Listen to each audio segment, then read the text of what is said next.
Here we go, coming up on today's San Francisco 49ers Report. I'm Chase Sr. So glad all of you are hanging out here with me on this Wednesday, October 1st. We have a new Brock Purdy injury update. Ricky Pearsall news, looking ahead to Thursday's game against the Rams. San Francisco is a banged-up football team on a short week, and how this NFL news impacts San Francisco and the decision they can make looking ahead to the NFL trade deadline. Before we get to all of that, we'll be live tomorrow night, Thursday Night Football, Niners, Rams, NFC West rivalry. We'll do a pregame show. We'll be live during the game. Then, as always, we'll be live for a postgame reaction as well. Don't forget to hit that subscribe button, but most importantly, hit that bell icon, turn on your notifications. Therefore, whenever I push out a show like this, whenever I go live, you will be notified. We'll catch you tomorrow night. But in the meantime, let's get this show underway right now.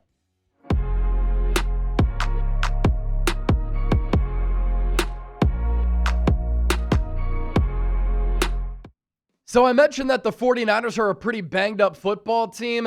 This whole list of players did not participate in the only Niners practice of the week. Again, short week, have to travel to the Los Angeles area to SoFi Stadium. And so the Niners were on the field only one time in their preparations for the Rams, and these following players did not participate. Ricky Pearsall, knee; Jordan Watkins, calf; CJ West, thumb; Robert Beal, ankle; Brock Purdy with the lingering turf toe; and Jauan Jennings, ankle and ribs, but pretty much his whole body is hurting. These players limited in practice. Renardo Green, neck. He did not play against Jacksonville. And I thought Darrell Luter Jr. held up okay. Yetur Gross-Matos, knee.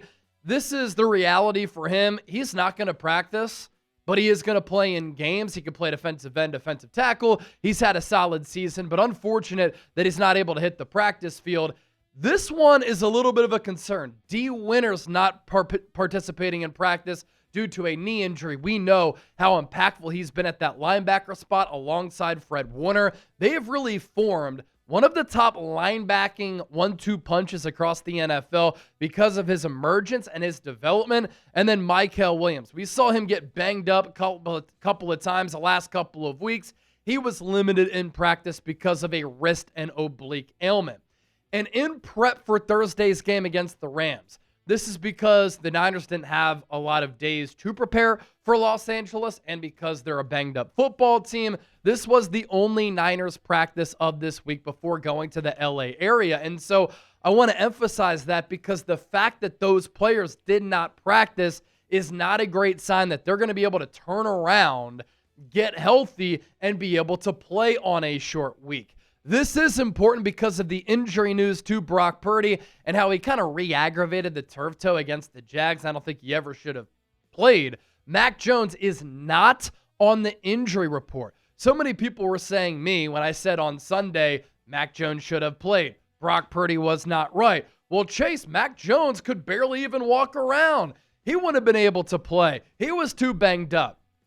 Well, on Monday, he was listed as a full participant if the Niners were to have practiced. And then on Tuesday, he's not even on the injury report. That tells me he was healthy enough to play on Sunday, and I think the Niners miscalculated that entire situation. There's also this. We're not sure which quarterback is going to play on Thursday. I'm pretty sure it's going to be Mac Jones and not Brock Purdy. I think that's the smart decision. But does Purdy playing come down to pain tolerance? Here's what Kyle Shanahan had to say. No, it'll come down to we feel, and if we feel he can play up to 100% of his ability. And do we feel like he can protect himself with it? Seriously? I mean, Brock Purdy was not 100% going into that Jacksonville game. He didn't look or play like he was 100% playing the Jaguars. Why is that the process now? But that wasn't the process going into the Jacksonville game. Purdy should have never played in that game, and because he was hurt, and with how Mac Jones played the prior 2 weeks, I think Mac Jones would have given San Francisco a better opportunity to win. But now that Purdy made those mistakes, he was airmailing passes because he couldn't set his feet or drive off that bad foot, and he threw a couple of turnovers and interceptions, which directly impacted the Niners' ability to win the game. Now San Francisco is saying, well, we want him to be 100% and know that he can operate this offense. I mean, come on. that should have been the decision-making process going into the Jacksonville game. Here's what Brock Purdy said about his toe injury. I feel a lot better, especially compared to week 1 for sure. Just a little bit sore from the game, but nowhere near as bad as after the Seattle game. If I can play this game, I'm going to play. Obviously, I want to get right and healthy and everything, but we need to win this game against the Rams. That's how I'm looking at it. He also said when he said this on Tuesday that if the game were on Tuesday, he would not be able to play. Here's my take on this. There is no reason to play Brock Purdy against the Rams. He was not 100%, not even close to it against Jacksonville, and his play was impacted because of the injury. Give the toe 10 days to rest. San Francisco plays on Thursday against the Rams. Then they have to travel to Tampa and play the Buccaneers in week 6. You get that mini bye. Use that mini bye to your advantage. Play Mac Jones. Mac Jones has shown that he can run this offense and play well. He gives you a better chance to win compared to an injured Purdy. And I also don't want Purdy playing behind a bad Niners offensive line against a great Rams defensive line. This turf toe has a high risk of re-injury and re-aggravation. That's what happened when Purdy played again against Jacksonville. Then he came into the facility on Monday and said, I'm pretty sore. On Tuesday, he said, I wouldn't be able to play today. He needs to rest, so rest him. As far as Ricky Pearsall goes, he is not expected to play because of a deep bone bruise and a PCL sprain. So the Niners wide receiver core probably going to be without Ricky Pearsall and without Jauan Jennings. So the top wide receivers for San Francisco probably going to be Demarcus Robinson going up against his former team, Kendrick Bourne, Sky Moore, and Marquez Valdes-Scantling going up against a defense which is statistically one of the top defenses in the NFL. It's unfortunate. I'm tired of talking about it, but the injuries are reoccurring, and this has become the sad reality of the 49ers. They may as well change their logo to this because they are always a hurt, banged-up football team, and they can't escape the injury bug.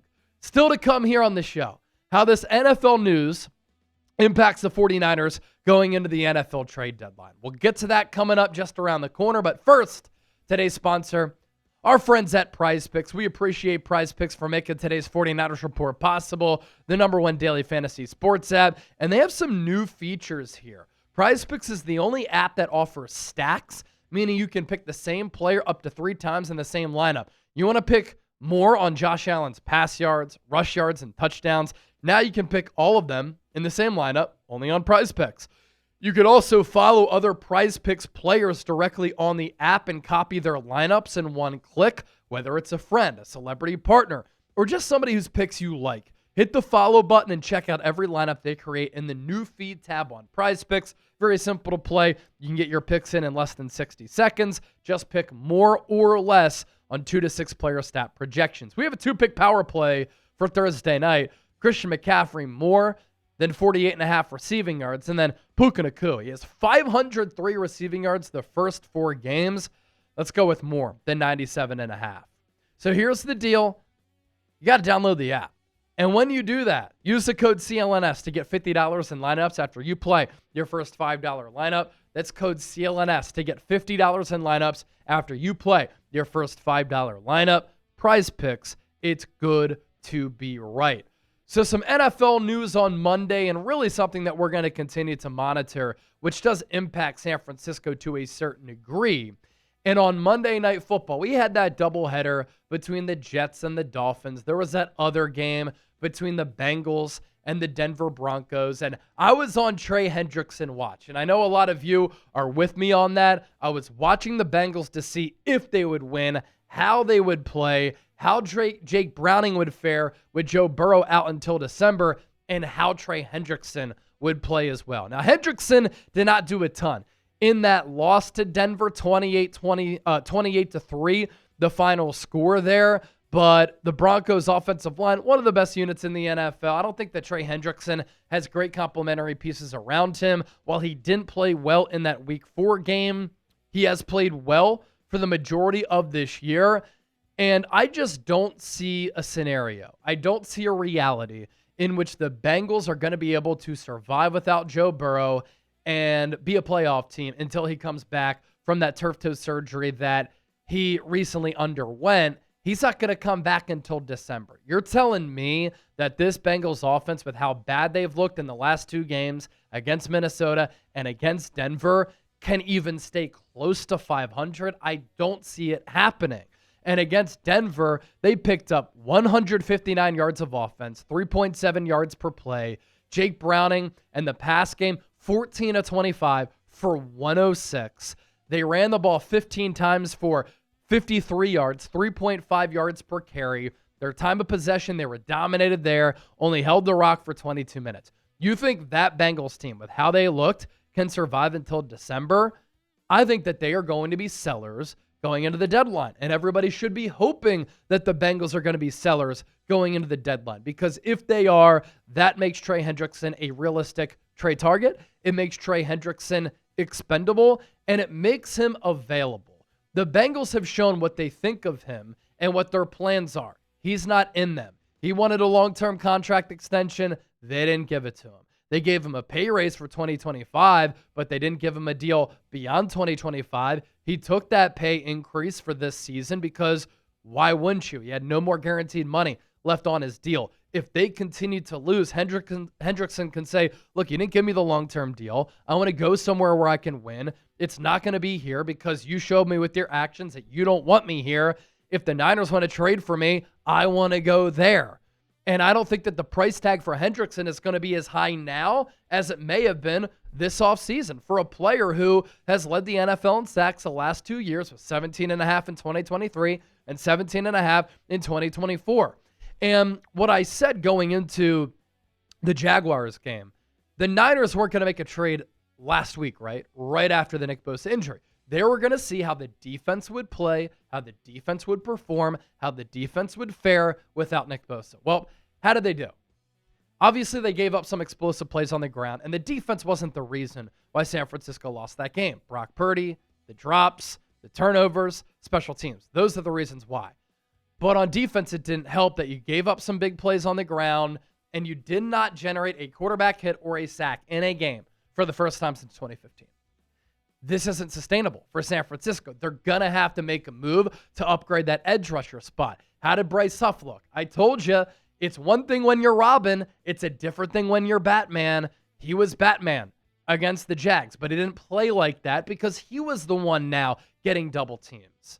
So San Francisco, I think, when you look ahead at this Niners schedule, might need to make a trade sooner rather than later. Obviously, they're not going to make one in the lead up to this Week 5 game against the Rams. Probably not going to happen when you play the Buccaneers. But you do have some time to gauge and measure where your defense is at. You're going to have a mini bye week between the Rams game and the Buccaneers game, right? 10 days in between these two. So if you struggle against the Rams and you can't generate pressure on the quarterback once again, and Matthew Stafford picks you apart, but you're still competitive, showing that you can compete if you have an upgrade at the pass rusher spot, that's when you have to get serious about maybe making a trade.